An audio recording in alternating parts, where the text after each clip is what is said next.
रामदास सोरेन के निधन के बाद घाटशिला विधानसभा सीट पर उपचुनाव होना है और ये उपचुनाव माना जा रहा है कि नवंबर के महीने में होगा, जब बिहार में विधानसभा का चुनाव होगा। लेकिन झारखंड के एकमात्र सीट पर होने वाले इस उपचुनाव में किसी भी राजनीतिक दलों की राह इतनी आसान है नहीं जितनी आसान दिख रही है। हर राह में कांटे हैं, हर पॉलिटिकल पार्टी के बीच में कोई ना कोई ऐसा किरदार खड़ा है जो उसकी राह बिगाड़ सकता है, उसके खेल को ख़राब कर सकता है। लेकिन रही बात, अगर सबसे पहले अगर हम बात करें बीजेपी की, चंपई सोरेन की, तो चंपई सोरेन के बेटे इस सीट पर चुनाव लड़ चुके हैं। विधानसभा का चुनाव 2024 में लड़ा था और ये उस सीट पर 20,000 से ज़्यादा वोटों से चंपई सोरेन के बेटे बाबूलाल सोरेन की हार हुई थी। लेकिन इतनी बड़ी हार के बावजूद भी बाबूलाल सोरेन और चंपई सोरेन ने एक तरीके से कहे तो हार नहीं माना है। और जिस तरीके से चंपई सोरेन लगातार घाटशिला में एक तरीके से कैंप किए हुए हैं और हफ्ता में 1 से 2 बार कम से कम वो घाटशिला, अपने विधानसभा क्षेत्र के अलावा घाटशिला का दौरा जरूर करते हैं। उस दौरान वो बाबूलाल सोरेन भी रहते हैं और अपने तौर पर बीजेपी को ये संकेत भी दे रहे हैं कि इस सीट पर उनके परिवार का, उनके बेटे का दावा है। भले बीजेपी की तरफ से उस सीट के लिए और दावेदार है, वो अन्य बात है। इस सीट पर बाबूलाल सोरेन इस पर जीत पाएंगे या नहीं जीत पाएंगे वो दूर की बात है। लेकिन पहले है कि टिकट की लड़ाई, पहली लड़ाई बाबूलाल सोरेन को, चंपई सोरेन को टिकट के लिए लड़ना है। लेकिन उस टिकट की लड़ाई में चंपई सोरेन अपने आप को कहीं ना कहीं आगे दिखाने की कोशिश कर रहे हैं। लेकिन चंपई सोरेन के बेटे बाबूलाल सोरेन की राह में कई कांटे हैं, उन कांटों का भी हम जिक्र करेंगे। लेकिन दूसरी तरफ झारखंड मुक्ति मोर्चा की तरफ से भी इस सीट पर टिकट के 2 दावेदार बताए जा रहे हैं। एक दावेदार जो रामदास सोरेन के बड़े बेटे सोमेश सोरेन हैं, जिनको घाटशिला विधानसभा सीट से जो झारखंड मुक्ति मोर्चा के पार्टी की बैठक हुई उसमें एक तरीके से उम्मीदवार उनको घोषित कर दिया गया। लेकिन हालांकि ये अलग बात है कि पार्टी की तरफ से अभी उम्मीदवार नहीं घोषित किया गया है।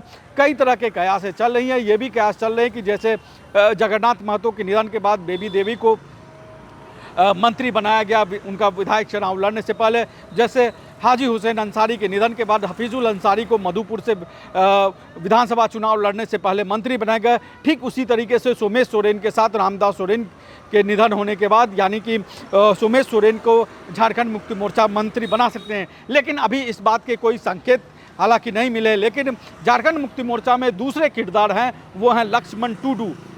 अर्जुन मुंडा के बेहद करीबी माने जाने वाले लक्ष्मण टुडू ने 2024 में विधानसभा चुनाव से ठीक पहले बीजेपी को छोड़कर झारखंड मुक्ति मोर्चा का दामन थामा था और लक्ष्मण टुडू खुद ही इस पार्टी में नहीं शामिल हुए थे।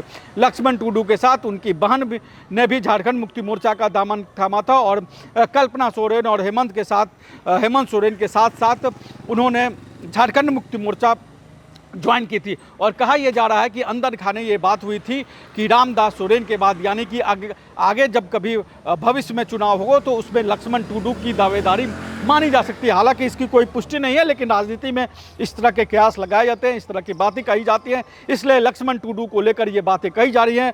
रामदास सोरेन के निधन के बाद चूंकि अब इस सीट पर उपचुनाव होना है तो लक्ष्मण टुडू भी एक दावेदार हैं। सोमेश सोरेन के साथ साथ लक्ष्मण टुडू, जो कि लक्ष्मण टुडू की अगर हम राजनीति की बात करें तो उनकी राजनीतिक हैसियत को कम नहीं आंका जा सकता है। और लक्ष्मण टुडू 2014 में, हालांकि लक्ष्मण टुडू का एक तरह से कहे तो चंपई सोरेन और उनके परिवार से अदावत रही है और 14 के चुनाव से ठीक पहले यानी कि चंपई सोरेन को कभी वो सरायकेला की राजनीति किया करे थे लक्ष्मण टुडू, लेकिन सरायकेला में वो चंपई सोरेन के खिलाफ भी उन्होंने चुनाव लड़ा था। लेकिन सरायकेला के बाद लक्ष्मण टुडू ने अपनी राजनीति को अचानक से जो है वो 2014 के विधानसभा चुनाव से पहले लक्ष्मण टुडू ने अपनी राजनीति को सरायकेला से शिफ्ट करके उन्होंने अपनी राजनीति घाटशिला शिफ्ट कर ली और घाटशिला में 2014 में लक्ष्मण टुडू को बीजेपी ने उम्मीदवार बनाया। बीजेपी ने चुनाव लड़ा, लक्ष्मण टुडू बीजेपी उम्मीदवार के रूप में उतरे और उन्होंने 2014 के चुनाव में रामदास सोरेन को चुनाव में हराया। लेकिन 2014 से 2019 आते आते लक्ष्मण टुडू को लेकर खेल बदल गया। उस समय के तत्कालीन मुख्यमंत्री रघुवर दास ने 2019 चुनाव से पहले, ठीक पहले लक्ष्मण टुडू का टिकट काट दिया। लक्ष्मण टुडू विधायक होने के बावजूद भी उनको टिकट नहीं दिया गया और उसके बाद झारखंड मुक्ति मोर्चा के उम्मीदवार रामदास सोरेन 2019 में चुनाव जीतकर उस सीट से, घाटशिला सीट से 2019 में आते हैं। लेकिन जब लक्ष्मण टुडू का टिकट काटा गया तो उस समय लक्ष्मण टुडू ने इस बात को लेकर मीडिया में कोई नाराज़गी नहीं, एक तरीके से कहा जाए तो लक्ष्मण टुडू ने खामोशी ही अख्तियार कर लिया, ना उन्होंने नाराज़गी जताई, ना किसी तरह का बयान दिया। लेकिन 2024 चुनाव से ठीक पहले वो हेमंत सोरेन और कल्पना सोरेन के सामने आकर बीजेपी का छोड़कर वो झारखंड मुक्ति मोर्चा का दामन थामते हैं और माना जाता है कि उनके राजनीतिक गुरु अर्जुन मुंडा है और अर्जुन मुंडा के ही एक तरीके से संकेत मिलने के बाद या सहमति के बाद लक्ष्मण टुडू ने बीजेपी छोड़कर झारखंड मुक्ति मोर्चा का दामन थामा। तो एक दावेदार लक्ष्मण टुडू भी हैं, उनकी राजनीति को भी कम नहीं आंका जा रहा है। लेकिन इन सब के बीच एक और खिलाड़ी है जिसका नाम है रामदास मुर्मू, जो जयराम महतो की पार्टी JLKM का उम्मीदवार है।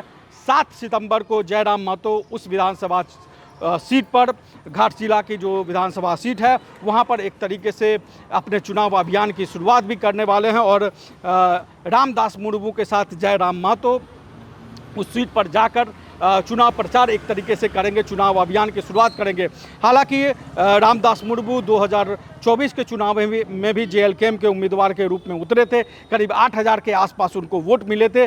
रामदास सोरेन करीब 20,000 से ज़्यादा वोटों से जीते। उस खेल में रामदास सोरेन के जीत के खेल में माना जाता है कि लक्ष्मण टुडू की बहुत बड़ी भूमिका थी। जिस तरीके से लक्ष्मण टुडू का एक तरीके से जो वोट रामदास सोरेन को शिफ्ट हुआ, जो वोट बीजेपी को जाता था वो वोट रामदास सोरेन को शिफ्ट हुआ।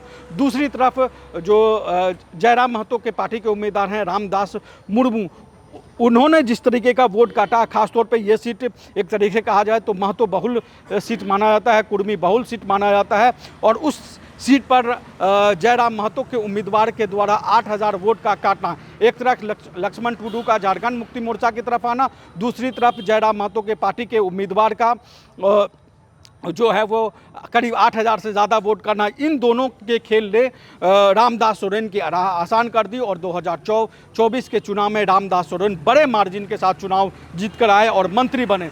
लेकिन अब चूँकि अब 2025 में उपचुनाव होना है और इस उपचुनाव में बहुत सारे खेल होने हैं, क्या जयराम महतो इस बार फिर से चंपई सोरेन के बेटे बाबूलाल सोरेन की राह में कांटे डालेंगे? क्या एक बार फिर से जिस तरीके से चंपई सोरेन के बेटे को बाबूलाल सोरेन को 2024 चुनाव में हार मिली, क्या उसमें JLKM के उम्मीदवार की कोई भूमिका होगी? क्या वो एक तरीके से जिसको हम कहते हैं कि वोट काटने की को लेकर वोट काटने जो राजनीति में जिसको एक तरीके से वोट कटवा कहा जाता है, हालांकि जयराम महतो को वोट कटवा या उसके पार्टी को वोट कटवा के रूप में हम नहीं देख सकते हैं, लेकिन वो एक बड़ी भूमिका जरूर निभा सकते हैं। और जिस तरीके से विधानसभा चुनाव जीतने के बाद जयराम महतो कोल्हान के इलाके में उन्होंने बहुत मेहनत की, तो माना जा रहा है कि इस चुनाव में जयराम महतो और उनकी पार्टी खासतौर पे घाटशिला उपचुनाव में बड़ी भूमिका निभा सकते हैं। दूसरी तरफ